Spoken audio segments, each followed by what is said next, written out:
Do you know that the more you go through, the less empathy you have?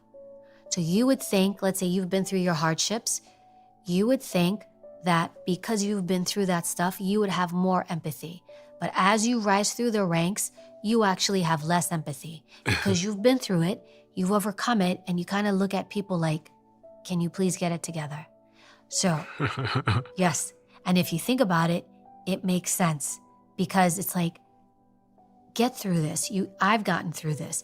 Whereas if you're dealing with someone who hasn't gone through it or is in the lower ranks at work, they've got more empathy. Because also think of it too, as you're going up in business, you're dealing with so many more people. You don't have the cognitive space or load to deal with everybody's stuff.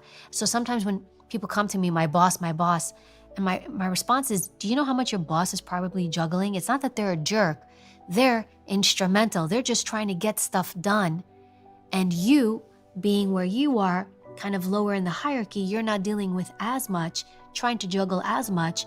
And so you're looking for more empathy. You have more space, more time. This person's up here. They're trying to keep that ship from sinking. So that's where a lot of people sometimes get lost with their supervisors.